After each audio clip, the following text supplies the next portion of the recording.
Hello, everyone, and welcome to another episode of We Should Have Recorded That with Phil and Adam. Hey, Adam. Hi, Phil. You know what? Now that we've gone to a monthly publishing schedule, which I am liking very much, except that it means I get to see you less frequently, I feel like I've lost my rhythm. That when I say, Adam, as you know, like we should have recorded that with Phil and Right, Adam. Adam. You know, it's like I've lost my rhythm. So I will. I'll just need to remember from month to month the timing of my name.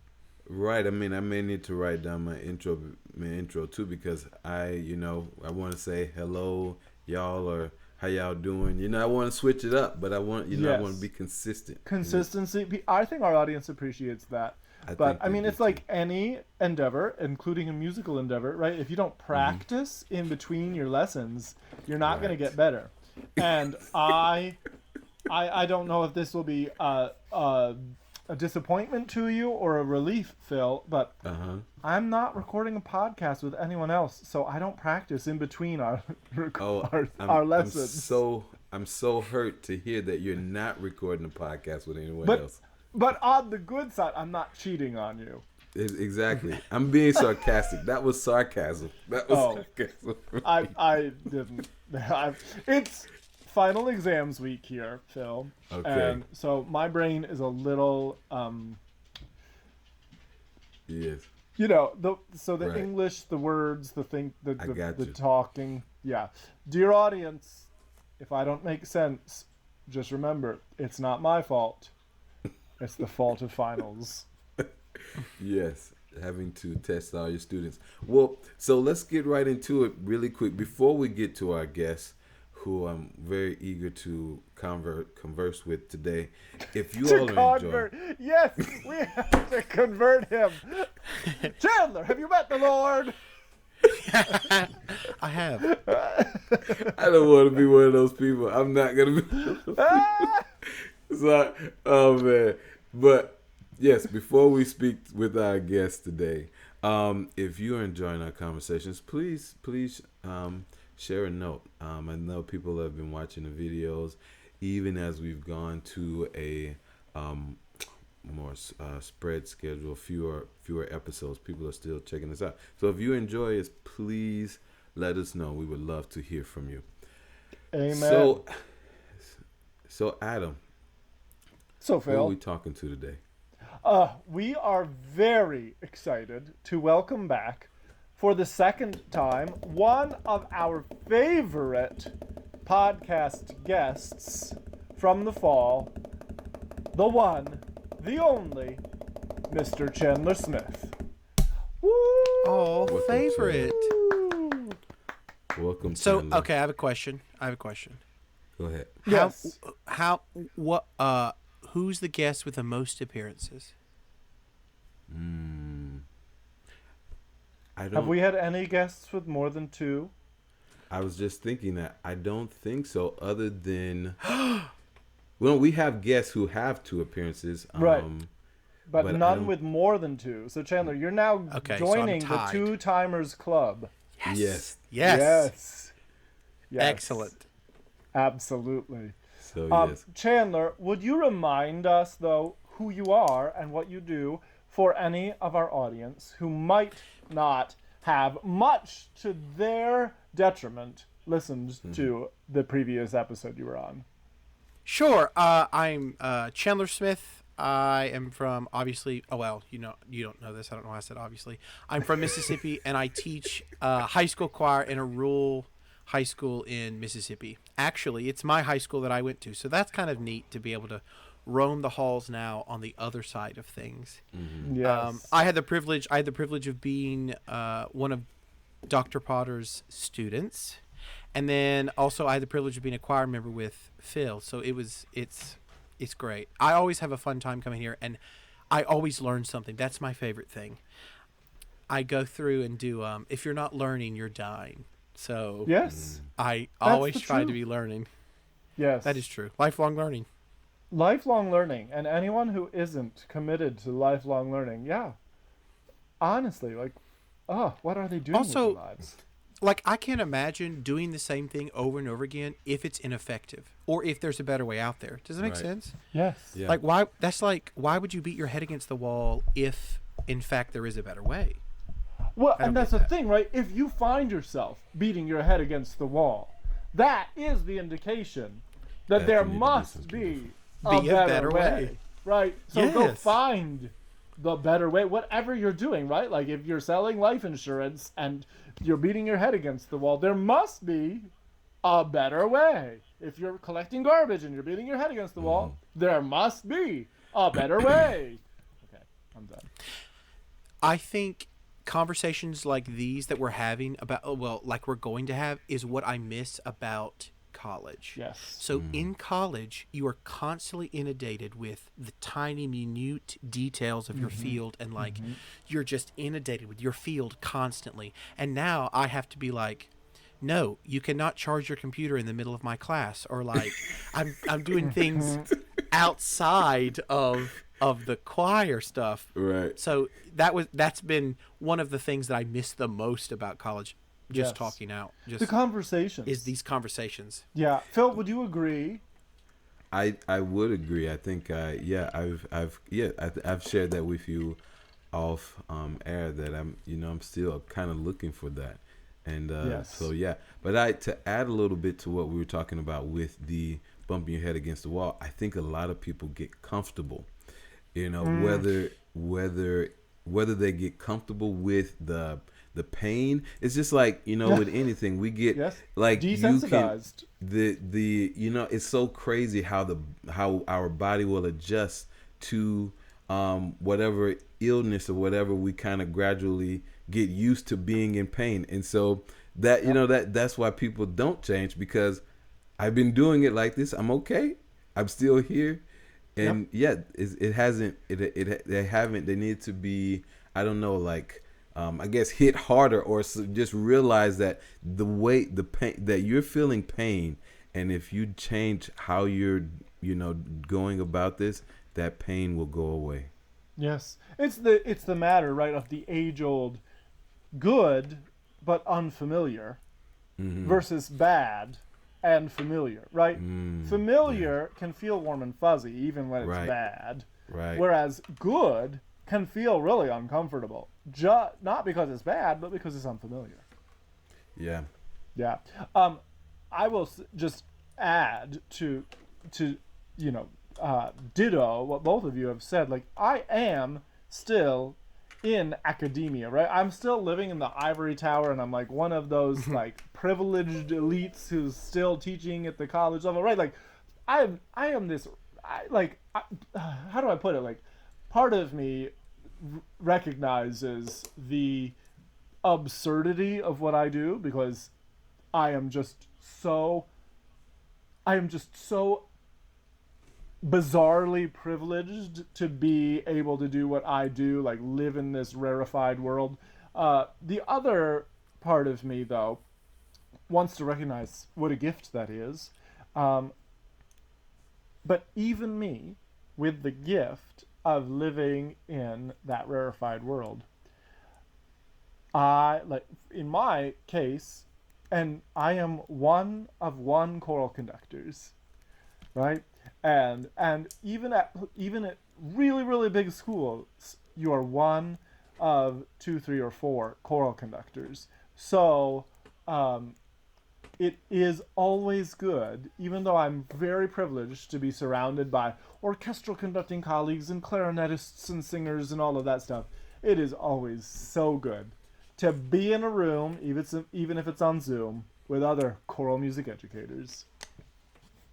I agree.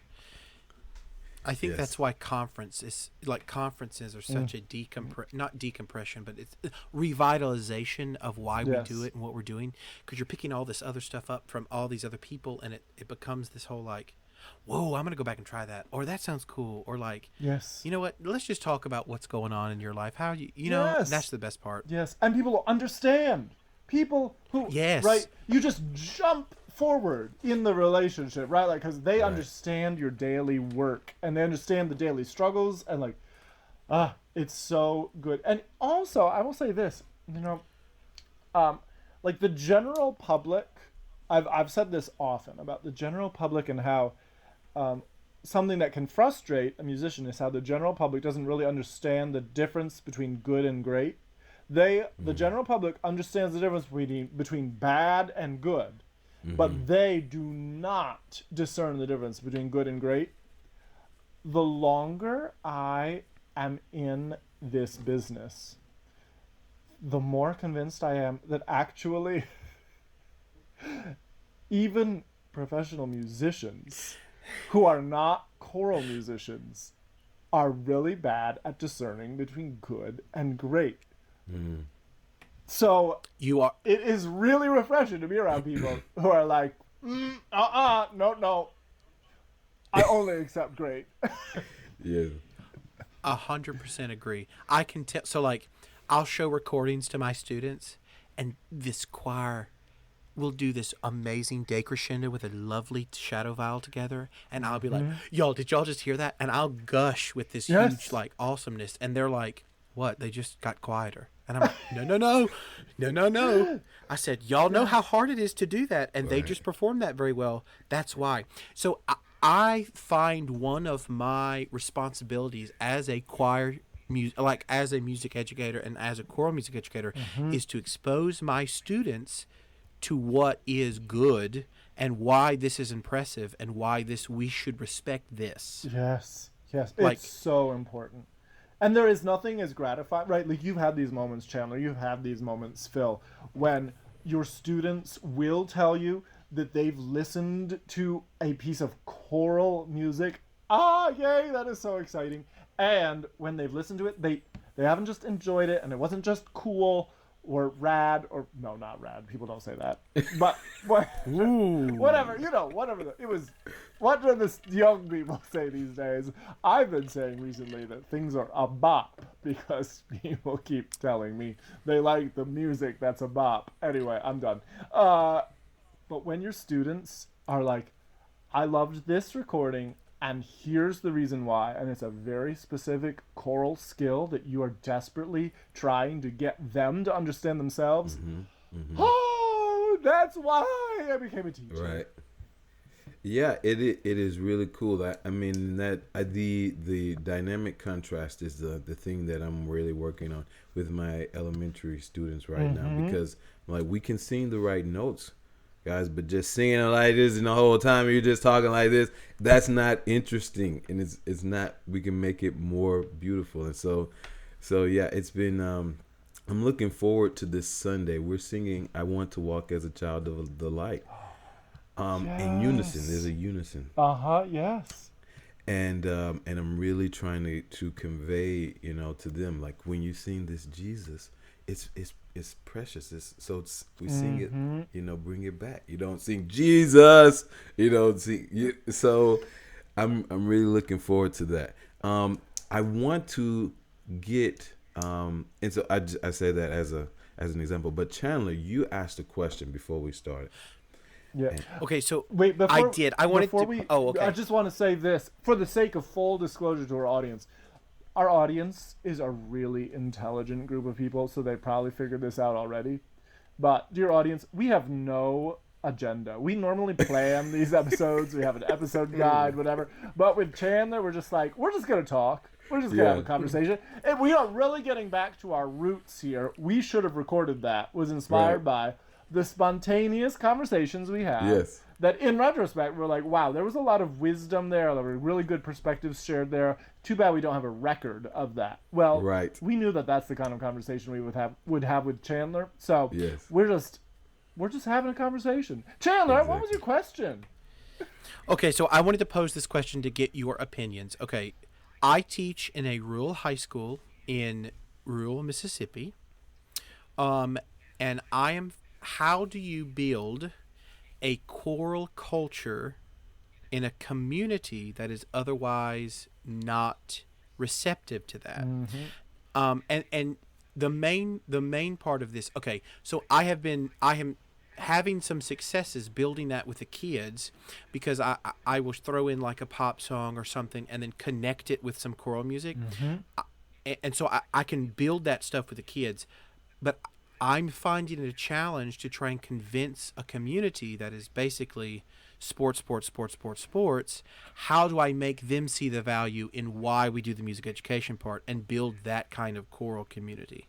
Yes. So I just wanted to know what y'all thought about that. Yeah. So I just want to make sure I understand your question. And I said off the air, I don't have answers, but we're going to talk. You are asking not, how do I create a choral culture for my students, but instead, how do I get my students' parents to value what we're doing? Yeah? Yes. Okay. And because I don't want to sound like, oh, I'm better than you. You should know Bach, or you should know Mozart, or why should we be like? I don't want to be that dude that's like, well, this is classical music. You should know this. This is art, sophistication. But I want them to be like, I enjoyed that Bach. That was really nice. Like, I want them to find some meaning in it without me coming off as pretentious. Yes, absolutely. Apologies for B. She's seeing something outside. That's a welcomed interruption. You missed B, didn't you, Phil? I do. Sometimes. Yes. She's what? Sometimes. Yes. Okay. Well, I was sharing, Chandler, and I'll say it again for the sake of our audience now that we're recording. My first teaching job was in a rural school, and I remember feeling that same thing. The advantage, Chandler, that you and I had, or you have and I had, was that although it is a disadvantage to be in an environment like that, we grew up in places that were like that. You grew up like literally in the same place, so that attitude at least didn't catch us by surprise. And so that is really helpful. I remember kind of first of all, right, I say this about so many issues or problems that might arise in our profession, but I really believe it. It is about relationship building. It is about building those relationships. And I remember a really useful tool that I was able to use in building my relationships was talking about growing up on the farm, right? Like waking up and milking cows with my parents, like the kind of having that the bona fides of look at me, I'm such an academic now, I'm not even pronouncing it the American way, but I was like a bona fide rural farm boy who now was the choir director at the high school. So building those relationships with my students' parents partially by including elements of my own biography that hopefully they could relate with. Yeah. I also think one of the advantages I found with me being from there is that nothing's gonna pop up on me, and so I know what's gonna happen most of the time if I plan something, and so I can plan for it or even spin it in a way to try and get, like, for example, I made it a point to talk to the football coach's wife and try and get a relationship with her. Yes. And so she invited the choir to go sing the Star Spangled Banner at the football game. Yeah. And so then it's like, whoa, they're singing this. They all had their like the cheerleaders had their cheerleader uniform on when we did it and all this. And so it showed them that, like, and I worked really hard, and they sounded, I was proud of the way they sounded. They sounded really good, and everybody was impressed. And so that was a way that I knew I could work my way in just a little to try and get that. Yes. Which helped. It's exactly right. And it went right back to relationship building, didn't it? And we can complain all day about the fact that the football game doesn't have to justify its value to the community, but the choir that sings the national anthem at the football game does have to justify. The marching band that plays the halftime show does have to justify. We can complain all day about that stuff, and would we be wrong? No. No, we wouldn't. Or we can channel that energy into something productive and use the situation to our benefit. Well, I wish that my choral program was taken as a given.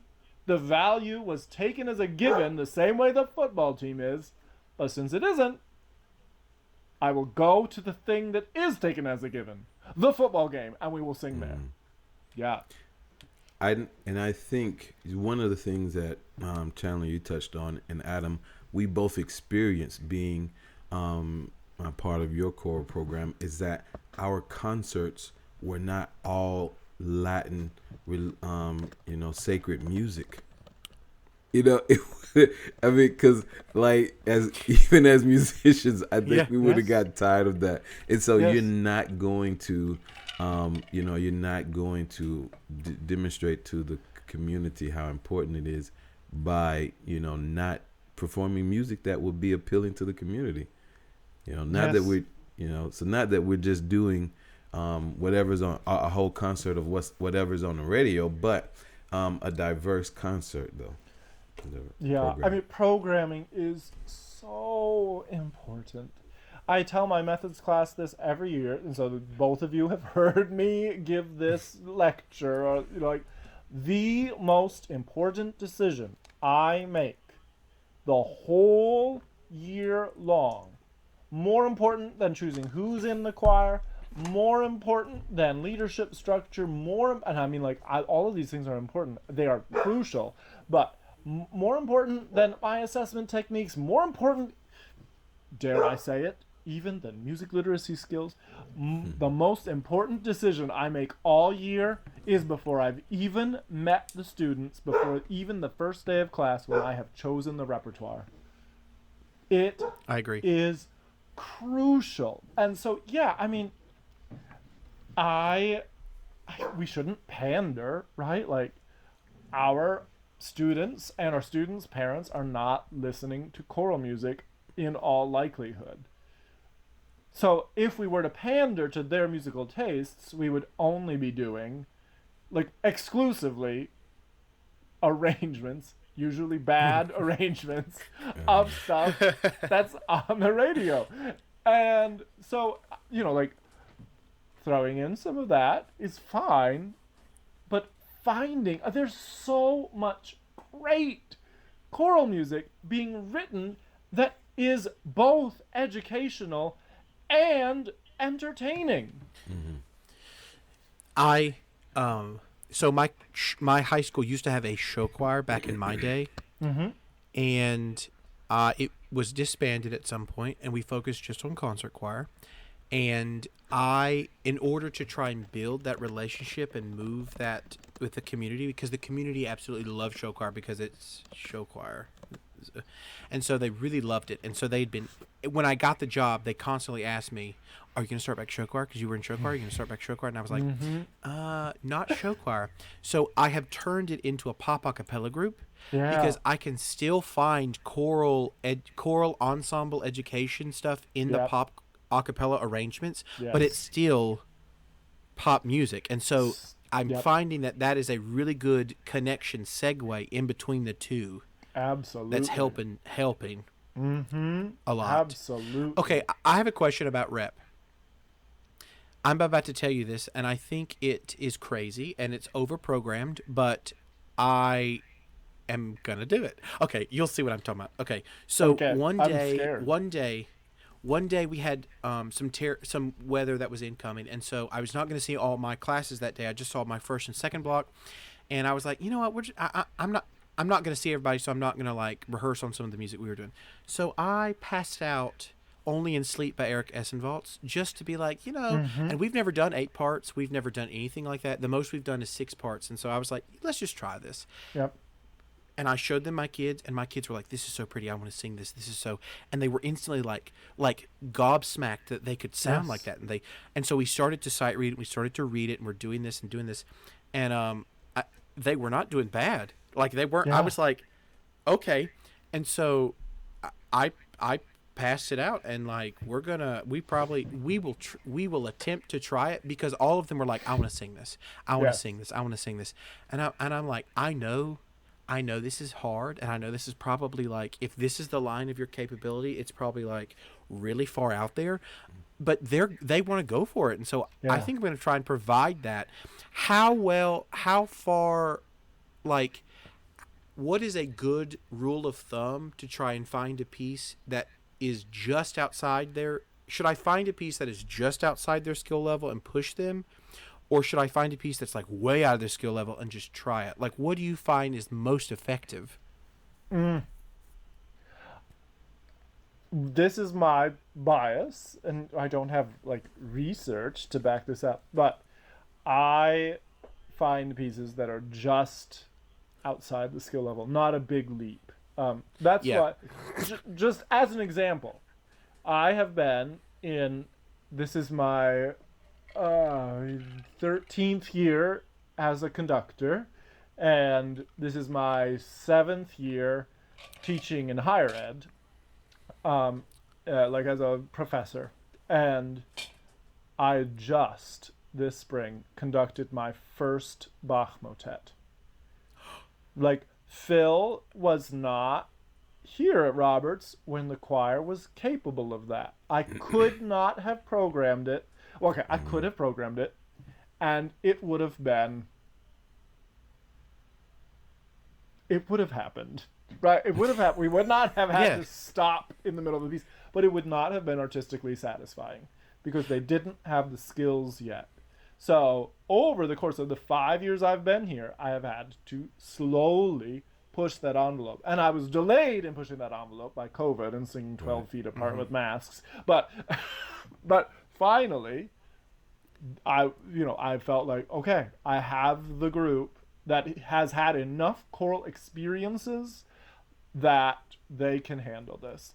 So that's been my experience, but I don't claim that that's the only experience. I don't claim that is the one way to do it. Yeah. And would you say the Eschenwalds is significantly outside your choir's skill level? Well, okay, so I went through and looked at it, and it's not okay. It's not as big a leap as I thought. Mm-hmm. It looks way harder than it actually is. Yes. The only part that I'm worried about is the soloist, because Yep. it's a huge part, and Right. it's this huge, and they have to have this thing. And I'm thinking like high school students trying to sing that, and so that's the only issue that I'm thinking. That's the only one. That's the only part. But and they didn't know.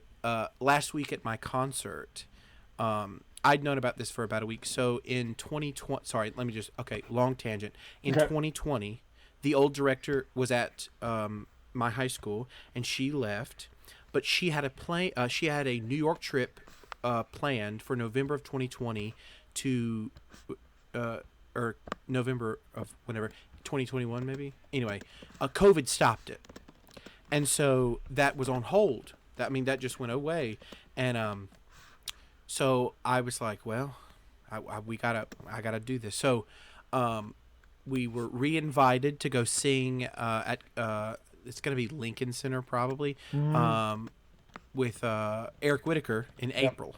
Yep. And so my kids didn't know this, and so all of a sudden I start to do all of these cluster exercises for warm-ups, and I'm like doing up and down the solfege. Yes. I'm like, all right, hold all these clusters now, 1, 3, 5, and 8. You sing, and it comes out a major chord, and we're practicing tuning. And they were like, this is so cool. And they were getting it. They were getting the clusters way better than I thought they were going to get it. And I was like, okay, maybe we can do Only in Sleep if you're able to do this. Mm-hmm. And like they were holding the seconds way better than I thought they would. Yeah. And so I don't know. It is outside. It is outside of their skill level. But it's less than I thought. Like, I thought this was going to be like, there's no way we could ever attempt it. But they started, like, they were I was enjoyably surprised with the amount of skill that they were picking up, or the amount of skill that they showed that they could do. Like, I was just like, oh yeah, you do that. Okay. Isn't it a great feeling as a teacher? Yes. Oh, it is absolutely. So it's absolutely the best. This week is my choir auditions this whole week. And so I've been doing individuals, and they've been coming in and sight singing for me, range and some other things. Anyway, I have seen kids who I did not think knew how to sight read come in and nail it, and I was like, what? Yes. Where? I didn't know you could do. I mean, Yes. I know you're in my classroom, but so it made me feel like, okay, maybe I'm doing something good. Like Yes. maybe I'm doing something right if they were. Yeah. Okay. I'm sorry that I'm talking so much and keep going, but You are our okay. guest. Speaking, You're supposed to. okay. So speaking of that, I have noticed this. Okay. A lot of my upperclassmen, 11th, 12th graders, they did sight reading great. Like they did the rhythm and the pitch and everything. A lot of my 9th and 10th graders who were moving up did all the right pitches, but did not do the right rhythm. They sang everything like quarter notes. So typical. So it like number one, auditioning this way allowed me to get it was a barometer of where I'm at. Like I was able to go, okay, I've got to pay attention to rhythm. I've got to like, how do I? So my question is, what are they missing, or what am I doing that's not effective for them? That is so typical. So you shouldn't feel bad about that. That is just Okay. Integrating rhythmic with tonal skills is really difficult. The only thing that I can say is spend more time isolating rhythm only, right? Like, do you spend a lot of time on rhythm patterns, or is it really mostly tonal patterns? No, really, mostly tonal patterns, Yep. because I know how hard tonal is. Like, Yes. Yeah. And so And the now other thing you're just seeing that, oh, wow, for Yes. some of these kids, especially my less experienced singers, the rhythm is also hard. Even though for me, I mastered that so much more quickly. That was so long ago, right?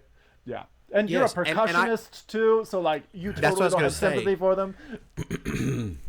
yeah. So like, and I find myself, there'll be not a complex rhythm to me, but it will be to them. And I'll just be like, why aren't y'all getting this? Like, I don't, like, I will find myself in a moment where I'm like, it just comes second nature to me. Yep. Sometimes I find I think one of my weaknesses as a teacher is that I find it hard to break it down into its simplest forms now in order to teach it. It's really difficult for me.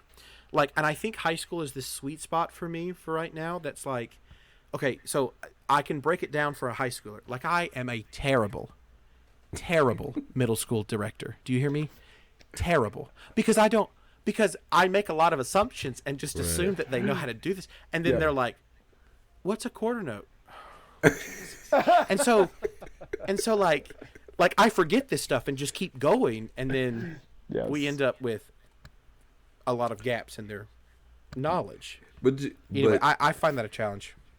But Chandler, but what's funny to me is that what's exciting for me as an elementary school teacher. So I'm on the opposite end of the spectrum, right? You're getting your students ready to go to college, and I'm like, we just need to move to the steady beat and keep the steady beat and learn how to, find your voice, find your singing voice. Can you slide with me?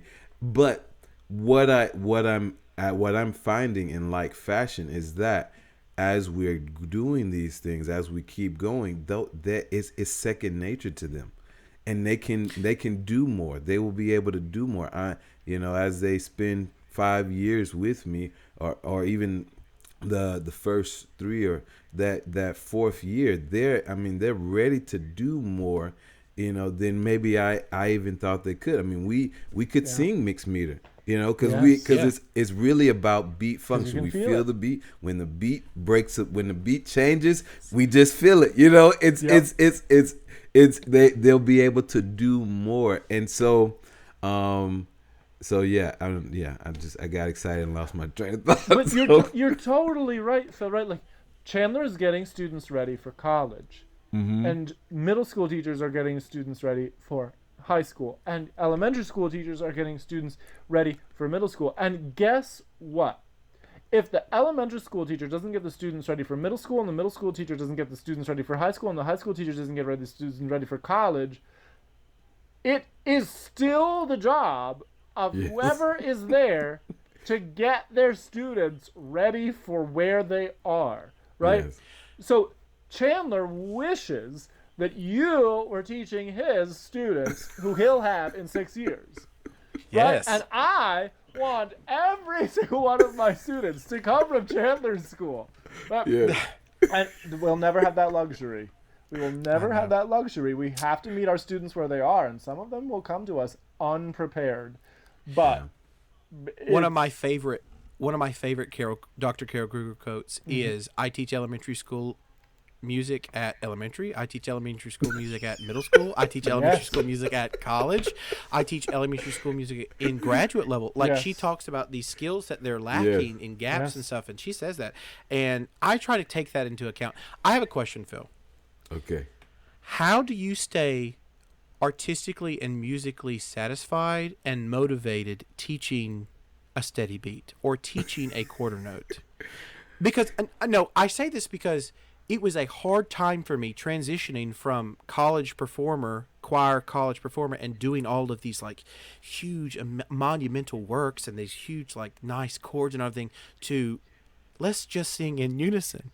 Let's sing in 4-part harmony. Like, and it was a struggle for me to try and find artistic meaning in that. I eventually found it. But so like I can imagine trying to go, let's just try and be on steady beat. That baffles me. So how do you stay motivated or like? Yeah, I think I got your question. The two things. One, you just focus on that principle in the music, right? So like we could be, I think one of the pieces we did last year, and we eventually like put this on like just rhythm things. Like they just found things that made sound and put it on rhythm. Was Hall of the Mountain King, I think, right? Bum, bum, bum, bum, bum, bum, bum.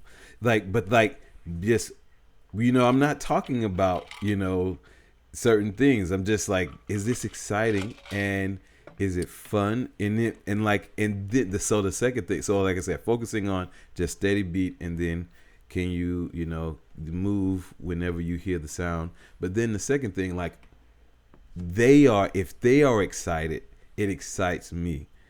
So like they enjoyed playing to that. They enjoyed just, following that and moving to it. And so that excited me. Of course, like I teach, older students individually. And so to be able to go into a lesson and, like we're able to, just to keep, I'm able to keep going. It's definitely I guess maybe in another way, fulfilling. I don't want to, I guess more fulfilling may be like a disparaging term, in comparison. But I think like, figuring out like, okay, we're going to focus on the steady beat, and I can use Michael Jackson's Thriller. I can use, what is the Nutcracker? We could use the sweets from the Nutcracker. What is it? The fluff. I can't. I'm sorry with words today. It's okay. We get it. Tchaikovsky. Yeah. Yes, something. And so but finding those, focusing on just moving to this, or it's so crazy. Like Dr. Kruger helped me with this as well. Like, and even just with the like, where do I start type of fear, but again, we teach sound before sight, before theory. And so like, if they can sing it, if they can mimic me, the rhythm, then we put some type of symbol to it. Yeah. And if they can sing the pitches, then we put some type of line to it. We want to see the highs and the lows. Because again, even high school students or college students, they see the pitches go up and they do not know that they need to sing higher. I probably struggle with that, too. But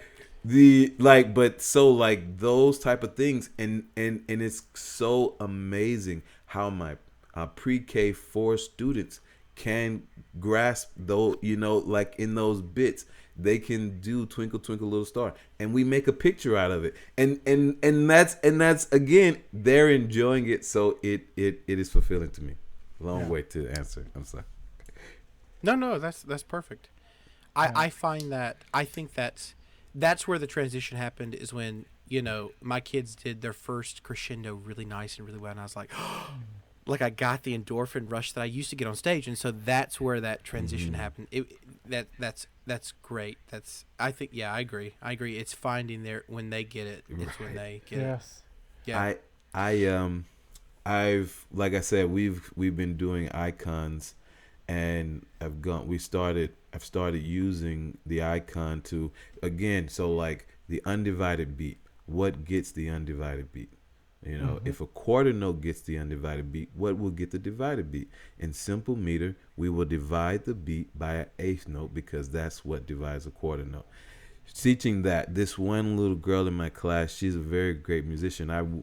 Next year I really hope she will have the confidence to conduct one of the a group. She will be a fourth grader, but I think she's a really great musician.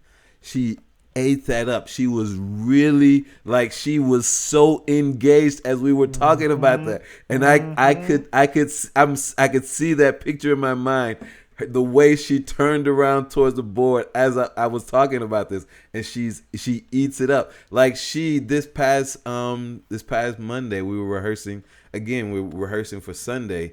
She wasn't able to make one choir rehearsal, but she came to the later choir rehearsal because she knows that, she knows I need her to be there, but I think she wants to be there. And so, like, like, again, like having seeing that, it was that again, that's just, yeah, seeing that in them is fulfilling. Okay, can I tell you one of my favorite parts of this? Yes, Okay, please. so I teach. Okay, so my program for a really long time is been about music literacy and reading everything and doing all this. My favorite part is they don't know. We're to the point now that they don't know if there's any other way to do it, and Yes. so, like, they just expect, like, when I take my kids to, like, an honor choir or SICC or something like that. Southern University of Southern Mississippi Invitational Conference. Anyway, where they go and sing with this mass choir, and they sit down, they get their music, and they're like, "Can we solfege this?" And I was like, "Yes, you may solfege that, Please." And like they have no idea. They have no idea, and then it's really apparent when, like, they're in rehearsals and they're sitting next to people from other high schools and other choirs, and they're like, they didn't know how to do anything like this. And I was like, you're welcome. And when you get a scholarship, Yes. and you can go sing in college, you can come back and thank me because I taught you about process, and the process is slow in the beginning, but it's quick at the end. Yes. Yes. It's quick. It's so true. And you're right on both.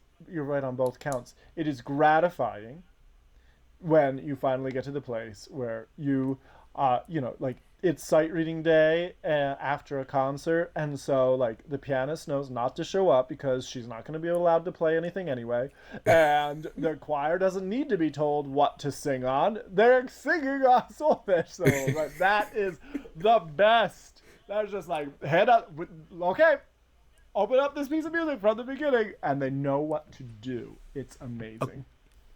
Another part that I've noticed through these choral auditions that I'm doing, so they're sight reading, and they get done with their sight reading, and they just sight read the dots off of it. And I turned and looked at, like, she's a freshman, and I didn't know she could do this like this, and she just sings. And I turned and looked at her, I said, do you realize that I played none of that, and you just read that all by yourself? And you could see that she felt this huge amount of pride and empowerment. I said, you could go to any hymnal you wanted to right now and read that. Yep. And she was like, well, really? I was like, yeah, I didn't play any of it. You did that. I didn't do it. You did it. And so, like, this whole, it's this positive empowerment. And Yes. I think the most people who do not teach with this focus, they're scared because it's slow in the beginning. Yes. They're scared. It's slow. Patience. Yep. And you have all this pressure. I've got a concert. I've got all this blah, blah, blah, blah, blah, blah. Yep. And so they're scared. But if they would just, like, jump in and just go for it, I think they would be thoroughly surprised when they're, like, you're freshmen, you started, or seniors, and literally you could throw anything and they can just read it. Like, Right. Yes. And you're able to work on beautifying it versus yes. just making sure that they sing Yes. the right rhythms and pitches. But Yeah. the It really works, right? It really. Just last week, a composer on faculty here gave us 3 pieces to record. The first 2 he sent ahead of time, so we actually, like, rehearsed them and we're ready on them. The third one, he just didn't send me in beforehand.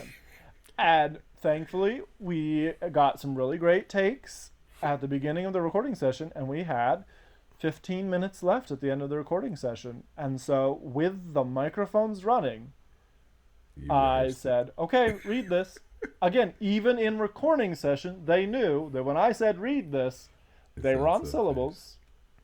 And then we took the syllables off on the second read and got a recording-worthy performance of it. Wow. Was it a great recording? No. Like, there were stray consonants and whatnot, right? They were like, there were little choral details that weren't great. But was it was it a good tone and accurate? And on both of those counts, yes. It works. And, it's like in little instances like that where if people saw at the end of the academic year what you're able to do, they would go through the pain of the beginning of the academic year doing it the slow but pedagogically sound way. But, again, with sitting in one of the Dr. Kruger's class over the summers, someone asked a question, how do you memorize the patterns? Because I think that's also an issue.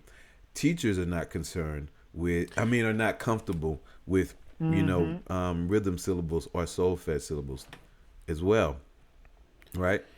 Well, you are, Phil. You are, Chandler, right? Yes. I mean, like, if you aren't, I failed you. No. Yeah. But I think you're right. If they weren't taught this way, or if they weren't like not familiar with it, it's this whole going back to what we started with, this uncomfortable sensation or uncomfortable, unfamiliar, and they don't want to do. Also, I've never understood this, and maybe I'm crazy, but like the teachers who are like, I'm correct. This is my classroom. I'm correct, and like are infallible in their classroom. That's a huge problem for them because they're more likely to make a mistake when they're doing something brand new or doing something that's unfamiliar. And so like I think that's also one of the reasons why it's not taught more often throughout is because that it's just not, it's uncomfortable and scary to be wrong in front of students. I actually find it a huge strength for me to be able to go, oh, I'm sorry I messed up, or for my voice to crack, because then I can turn around and go, y'all have heard my voice crack. It's okay if yours. Did I die? No, I didn't die. I didn't spontaneously combust, so it's okay. Right. That's my favorite. That's my favorite one to say. Spontaneously combust. Yes. Until it actually happens, then we. And then I have manifested and spoken it into existence. Yes. But you're so right. But the thing we're speaking to, and something that I really enjoyed speaking to the fifth graders who graduated last year, is that if you take the principles that we are applying here in music, that again, I think I talked about this the last time we spoke. You can get this wrong this time. We try it again. If you couldn't hear that these pitches went from low to high, okay, we keep practicing in that. And next time you will hear it. And guess what? When you go out there in the real world and, this fails or that fails, guess what? You don't quit. You try it again. You figure out what did you do wrong, or you get the right tools in order to help you do it right. And I think that's the other thing that we're also teaching them is that, okay, the reason why we're successful is because we found good tools, guys. And so if you are choir members, I can't use words. Gender neutral term. Sorry, we are using the right tools, and so you find your tools, and every time you find good tools, it will help you be successful. Yes, it's so true. Can I pose another question? I feel like we barely scratched the surface of that one, but yes.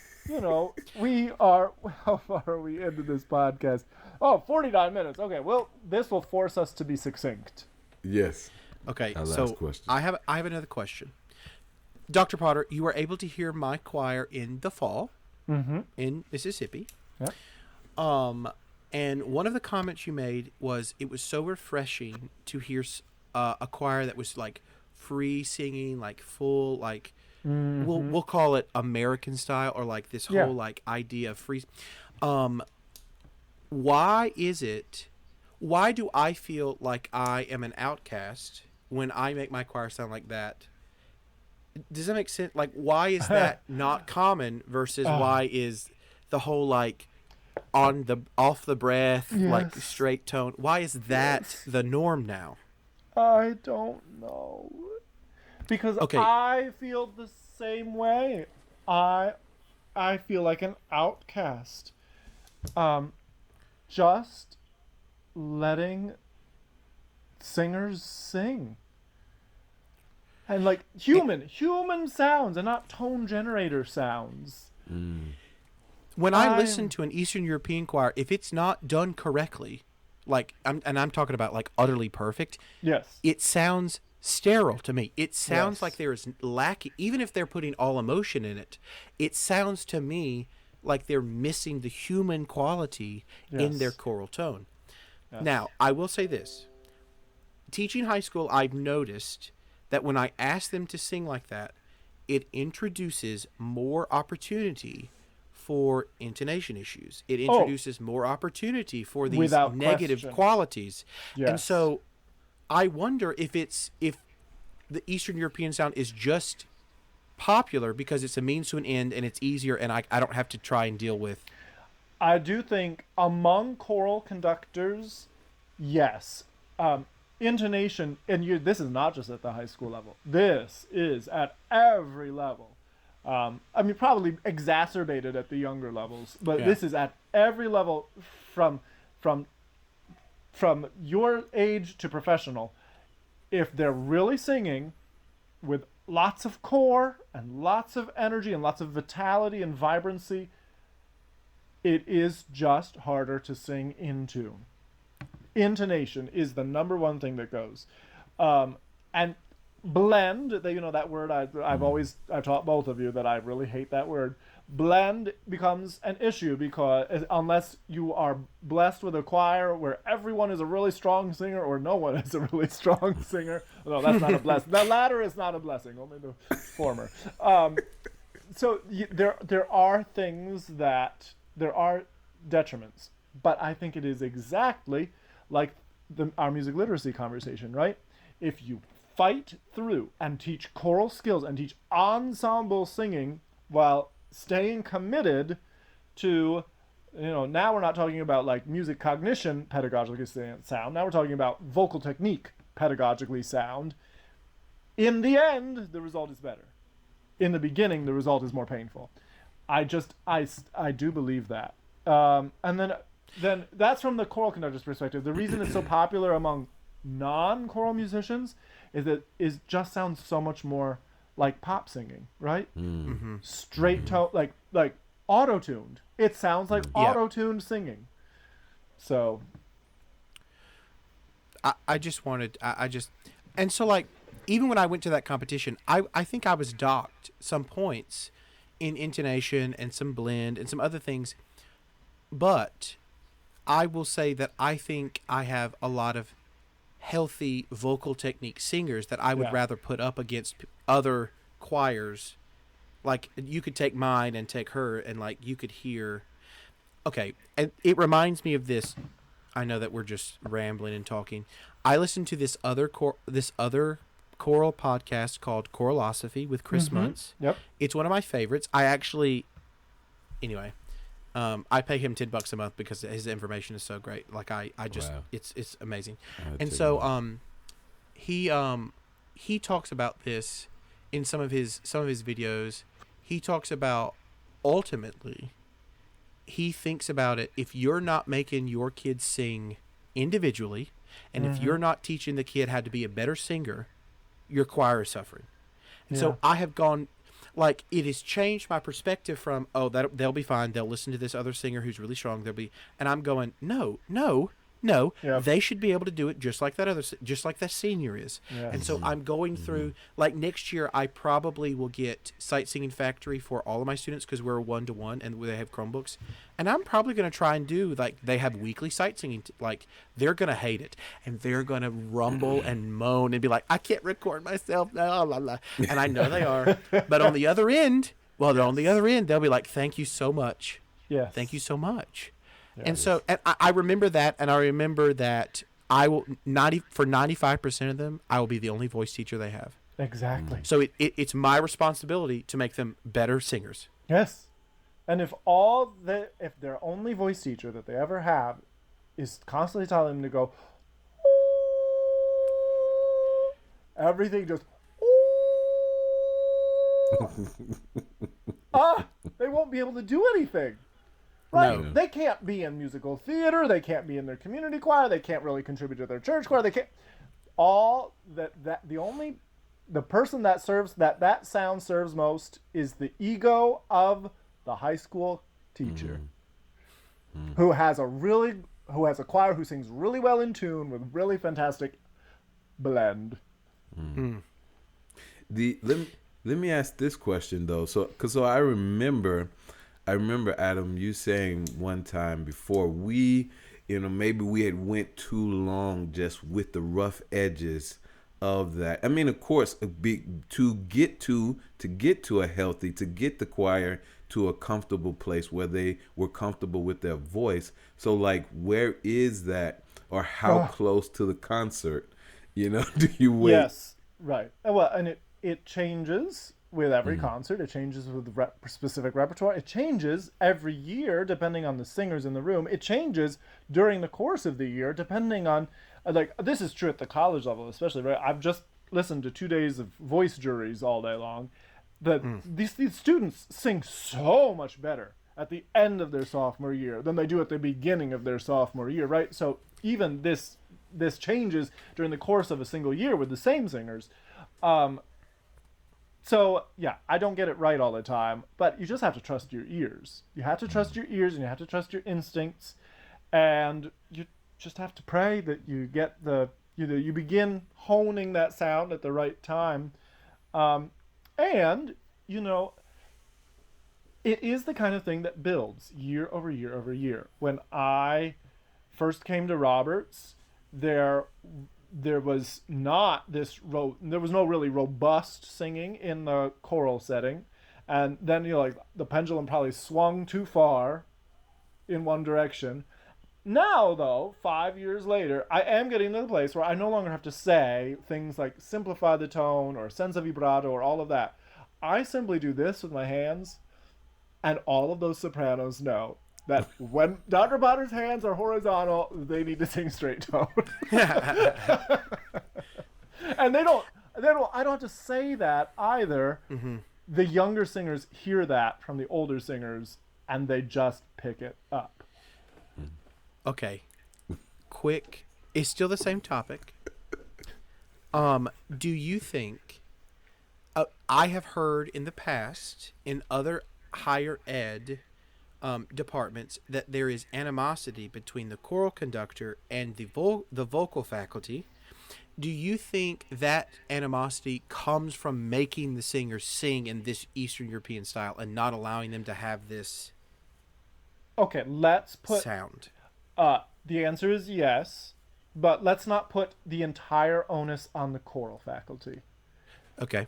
Voice teachers can be pretty, right, like, yes. They're right. Okay. So, for instance, if someone like me programs a Renaissance motet and insists that for this one piece that is only 6 minutes long out of an hour and a half of music, we will sing without vibrato, the voice teachers could either be real jerks about it and, well, I'm teaching my singers to sing with vibrato throughout every note, blah, blah, blah, blah, blah, you're going to blah, blah, blah, blah, blah. Okay, right, like, no respect for the fact that this is just performance practice, no respect for the fact that I chose to only program 6 minutes of that, not an hour and a half of that, but, like, no reasonableness. voice teachers can be that way, right? All musicians are crazy. So voice teachers can be that way. And so some of the onus can be put on them, right? They want me to sing Palestrina like the Met Opera chorus. Well, that's not going to work. On the other hand, yes, I think choral conductors share a big burden of that. If they are asking for Palestrina and Brahms and Dan Forrest to all sound the same, a colorless Eastern European, totally without vibrancy sound, off the breath, then you're just asking to be the enemy of your voice teacher colleagues. Do you think the pendulum will swing the other way at some point? Back to like the classic American sound pre-21st century? Yeah. I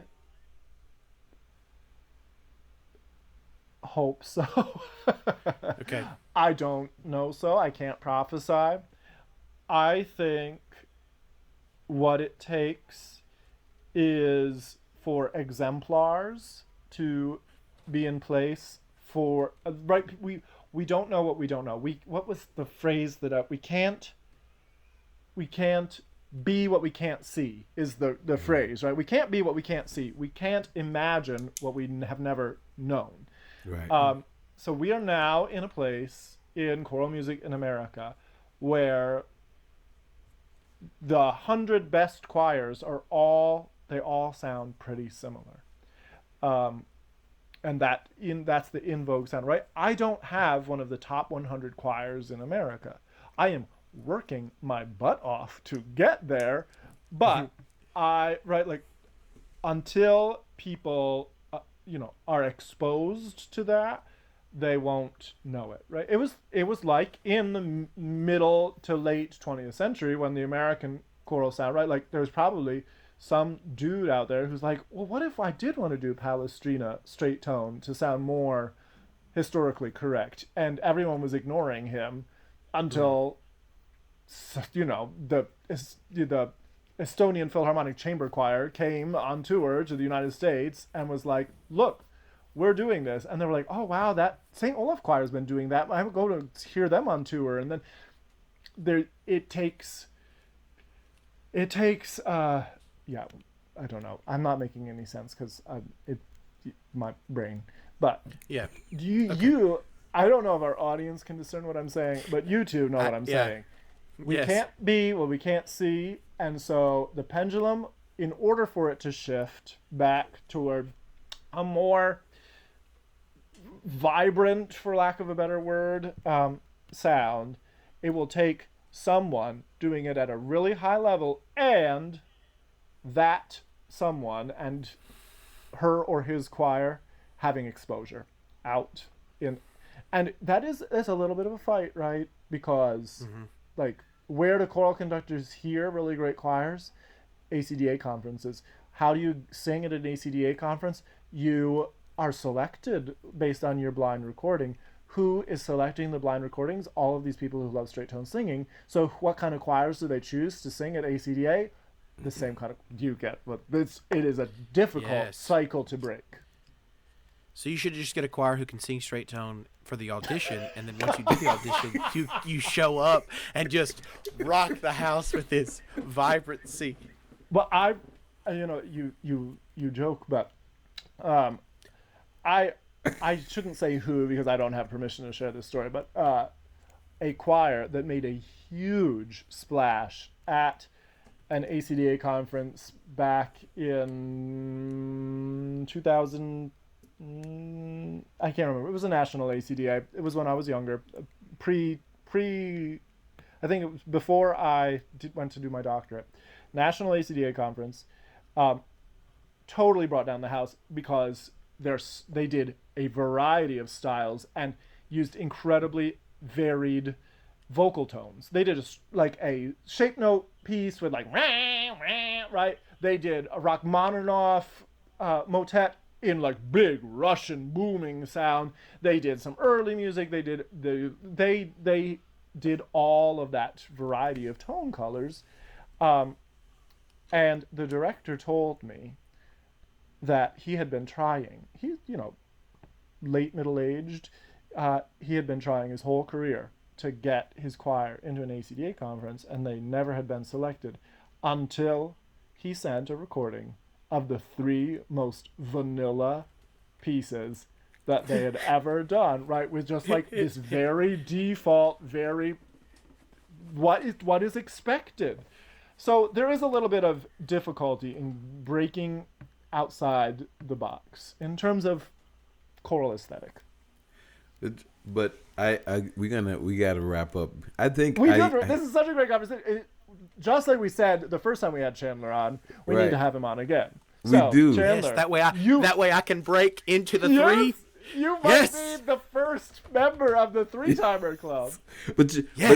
But you know what? This is something I've been thinking about. Like we, because I think that at some point maybe you just have to create a new club, or you have to be an outsider with your other outsiders until you become insiders. In this, not in this like weird, cult way, but like until like this is. I mean, this is healthy, right? This is good. This is a good thing, and then so until and people respond to that. Like you just like the example you just gave, and people responded to us, like and every choir that I've been a part of with you, like people have responded to beautiful singing, and they've been moved by it, and so maybe like we just have to be like, we're gonna be over here, and if you all want to join us and sing this way, join us over here, because this is where we're gonna be. I don't know. Yes. Chandler, do you have one last thought before we close today?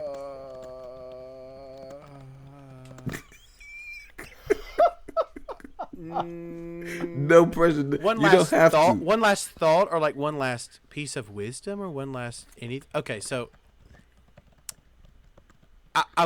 it's important, so I'm going to say it again. If we're not learning, we're dying. Mm-hmm. Lifelong learning.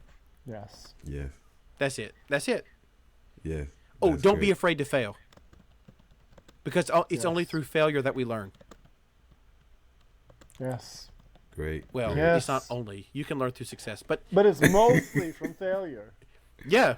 I can't tell you how much. I mean, I'm a young teacher. Do you know how many mistakes I made? I am making throughout this thing. And I'm getting, I'm learning. And so I'm getting better through the failure. Yep. Mistakes. Yes. Wisdom. Right there, Phil. That's why we have Chandler on. That's exactly why. Wisdom. I was like, man, we got to bring this back. Last time there was so much. It was so great to catch up. And I really keep saying we have to figure out a time where I can, sit at a real table, drink coffee or something else that is fermented, and have some conversation. That would be so much fun. I'm totally down. Why don't we do a Delta State Chorale reunion? Hello. Okay, we'll talk off the air. Anyway, Phil, do you have anything else for what's my phrase? For the good of the order? Yeah. For the good of the order. I guess we should. Do we want to skip over current events and what we learned today? Well, let me look. We're at almost an hour and 10 minutes, and we usually aim for a 45-minute episode. So, sorry. Maybe, okay. Don't be sorry. This is a fantastic conversation. I love this. Okay. We had to get out of our system since we have gone to just recording once a month. Yeah, right, Phil. I think we can kind of bend the rules a little bit. But let's maybe do you want to do current events, Phil? I don't have to do current events, but maybe we could talk about what we learned, you and I. And if Chandler wants to add one more thought before we go, then we could do no, I don't have to. I would love to hear what you learned if I gave you anything. Of course you did, Chandler. Of course you did. I'm going to go back to question that you posited, because I feel like we just scratched the surface and then we like went down a bunch of rabbit trails, all of which were delightful, right? I really enjoyed running those trails, but they did not get us to a complete understanding of your question. So your question about how do I get people besides my singers, it's easier to convince. They experience the music, they experience the process, they value it. How do I get the audience to value what we are doing? And I don't know the full answer, but what I learned is I need to think more about that. All right, Phil, your turn. I think yeah, the finding community part is something that I'm gonna keep reflecting on. It's something that I like, because during the pandemic we did it virtually, and then like we're doing it virtually now, which is great because we're all in different places. But like finding that community part, and so like listening to you talk about it, Chandler, I'm like, I need to do more. I need to be more intentional about getting in physical spaces with other choral educators. Yes. All right, Chandler, how about you? One last nugget of wisdom before we sign off. I learned that not everybody has the answers, but that doesn't mean it's not worth asking the question, because in asking the question, you can find the answers. I know that sounds like a runaround. No, but I love that. Yes. Okay. The well, another way of putting it, right? Like, the answer is sometimes less important than the question. Yeah. Or the act of asking it. Yes. Right. Exactly. All a part of lifelong learning. Stay Yes. curious. Lifelong learning. Yes. Yeah. Yes. All right, Phil. Anything more for the good of the order now? No, I think we're excited. We're good. Until All the right. next Well, time. Chandler, thank you again for joining us, and I will say bye for now. Adios. Bye.